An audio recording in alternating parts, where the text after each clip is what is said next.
সেই অভিযোগকে বাতিল চ্যালেঞ্জ করে এবং সম্পূর্ণ মামলাটা বাতিল করার জন্য আজকে আমরা মহামান্য হাইকোর্টে আমরা 561A-তে আমরা কোয়াশমেন্ট পিটিশন দাখিল করেছি। এই কোয়াশমেন্ট পিটিশন দাখিল করার মূল কারণটা হচ্ছে যে মামলায় আমরা কোনো ফ্যাক্টসে যাই নাই, আমরা শুধু আইনগত পয়েন্টে গিয়েছি। যে বলা হয়েছে যে ডক্টর ইউনূস সাহেব এবং ওনারা আত্মসাৎ করেছেন। আমরা বললাম ওনাদের কাছে তো কেউ কোনো কিছু জমা রাখে নাই, তো আত্মসাৎ করতে হলে তো কারোর কাছে জমা থাকতে হবে, তাহলে না সে আত্মসাৎ করবে। বরং শ্রমিকদের 5% পাওনা তাদের সেটেলমেন্ট এগ্রিমেন্ট হাইকোর্টে যেই কোম্পানি লয়ের মামলা করেছিল সেই মামলা অনুযায়ী ওই অ্যাকাউন্টে জমা দেওয়া হয়েছে। তো সুতরাং এই আত্মসাতের প্রশ্ন নাই। দ্বিতীয়ত প্রশ্নটা বলেছেন উনি 420 ওনারা চিটিং করেছেন। চিটিং করতে হলে এটার মানেটা হচ্ছে আপনাকে পরিচিত করতে হবে, আপনি আমাকে কিছু দেন। তো আমাকে তো কেউ কিছু দেয় নাই, আমি তো পরিচিত করি নাই, তাহলে এখানে 420ও নাই। তারপরে প্রশ্নটা করা হলো যে এই যে ডকুমেন্টটা করা হয়েছে সেটেলমেন্ট এগ্রিমেন্টটা, এইটা তো ডকুমেন্টটা করেছে কোম্পানির পক্ষে ম্যানেজিং ডাইরেক্টর এবং শ্রমিকদের ট্রেড ইউনিয়ন প্রতিনিধি। এইটা লেবার আইনের 234 ধারায় বলা আছে যে তাদের 5%-এর জন্য দিতে হবে এবং একটা ফান্ড ক্রিয়েট করতে হবে, এবং 234 ধারায় বলা আছে যদি না করা হয় তার কী রকম হবে। তো লেবার আইন অনুযায়ী তারা প্রাপ্য, সেই প্রাপ্য অনুযায়ী যেহেতু সেটেলমেন্ট এগ্রিমেন্ট হাইকোর্টও এটা অ্যাকসেপ্ট করে মামলাটাকে রিজেক্ট করে দিয়েছে, তো সেইখানে বলা হলো এই ডকুমেন্টটা ভুয়া। তো একটা ডকুমেন্ট কখন ভুয়া হয়? যখন ডকুমেন্টের অন্য পক্ষকে না জানাইয়া তার সিগনেচার জাল কইরা যদি করা হয়, এখানে তো ভুয়া তো আর কেউ না, কারণ দুই পক্ষই সই করছে। এখন বলতেছে ওই যে ব্যাংকে এই এগ্রিমেন্টে বলা আছে একটা ব্যাংক অ্যাকাউন্ট করতে হবে, তো ব্যাংক অ্যাকাউন্টের জন্য জায়গাটা খালি রাখছে। তো ওনারা বলতেছে, দুদক বলতেছে ব্যাংক অ্যাকাউন্টটা তো আগে হবে, বাবার আগে কি ছেলের জন্ম হয়?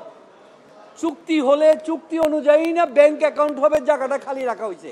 এইটারে বলতেছে জালিয়াতি। এই যে জালিয়াতি বলতেছে এটা ভুয়া। তো এইটা হলো গে একটা।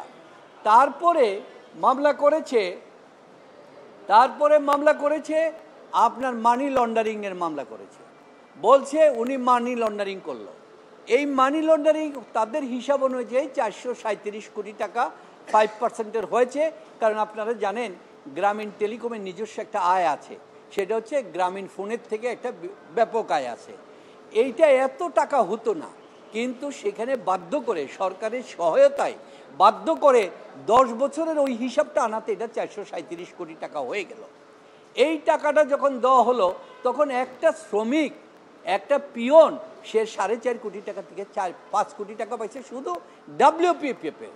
একটা সরকারি সচিবতা পায় নাই। অর্থাৎ কোম্পানিটাকে পুরাপুরি দেউলিয়া করা যায় কিভাবে, সেই অবস্থা। এখন সেখানে বলতেছে তুমি ওই যে তখন তারা শ্রমিকরা আবেদন জানালো যে টাকাটা তো সেটেলমেন্ট এগ্রিমেন্টে চলে গেছে, একটা সেপারেট এগ্রিমেন্ট, এটা কিন্তু কোম্পানির অ্যাকাউন্টে নাই। সুতরাং এখানে কোম্পানির কোনো হাত নাই, এটা সিগনেটরি হচ্ছে মালিক পক্ষের একজন আর শ্রমিক পক্ষের 2 জন। তো তারা সিগনেটরি যেহেতু আইন অনুযায়ী, লেবার আইন অনুযায়ী, তো সুতরাং এইটা তো তাদের কোনো কথা নাই। তখন ওই কমিটির কাছে, সিগনেটরির কাছে তারা আবেদন করলো যে আমাদের লয়াররা এই মামলাটা করেছে, 110টা মামলা করেছে শ্রমিকদের সাথে, যে বলছে জিতলে পয়সা, না জিতলে পয়সা নাই। তো জিতলে 6% দিবেন। ওই 6%-এর হিসাব অনুযায়ী হয়েছে আপনার 437 কোটি টাকা। তো এই টাকাটা দিল, সেখান থেকে তারা বলল যে আমাদেরকে ওই লয়ারের ফি এবং মামলার ফি যদি আগে না দেওয়া হয় খরচ, তাহলে তো মামলা উঠাবে না, সেটেলমেন্ট এগ্রিমেন্টটা কার্যকরী হবে না। তখন বলল তোমরা আন্ডারটেকিং দাও। আগেও তারা আন্ডারটেকিং দিচ্ছে শ্রমিক অ্যাসোসিয়েশনকে। আন্ডারটেকিং অনুযায়ী ওই সেটেলমেন্ট যাদের নামে তারা ইস্যু করছে, ডক্টর ইউনূস বা বোর্ড ইস্যু করে নাই, ওই কোম্পানি করে নাই। কারণ এই টাকা তো চলে আসছে এই শ্রমিকদের অ্যাকাউন্টে, ওই অ্যাকাউন্ট থেকে দিয়েছে। বলে যে আচ্ছা এই যে সে বলছে যে তো এইটারে বলছে মানি লন্ডারিং। তারপরে বলতেছে মানি লন্ডারিং এর ইনভেস্টিগেশন করে দুদক, আপনাদের জানার জন্য এটা বলতেছি।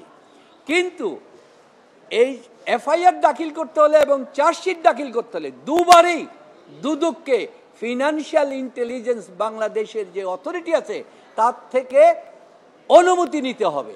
বিনা অনুমতিতে এই মামলা ফাইল করা হয়েছে। সুতরাং এই সমস্ত জিনিসগুলি আসলে কোনো মামলা নাই, শ্রমিকের টাকা পেয়েছে এবং কোনো ভুক্তভোগী কোনো শ্রমিক এসে অভিযোগ করে নাই যে আমি টাকা পাই নাই, সবাই পেয়েছে। তাহলে অভিযোগটা করেছে কে?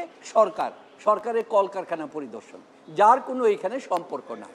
তো এই সমস্ত জিনিসটাকে আমরা ব্যাখ্যা করে বলেছি শুধুমাত্র আইনের ভিত্তিতেই এই মামলা চলে না। সুতরাং এই মামলাটা বাতিল করার জন্য আমরা আবেদন জানাচ্ছি। কোর্ট বলেছে এটা গ্রহণ করেছে, আগামীকালকে এটা শুনানির জন্য নির্ধারণ করেছে। আচ্ছা।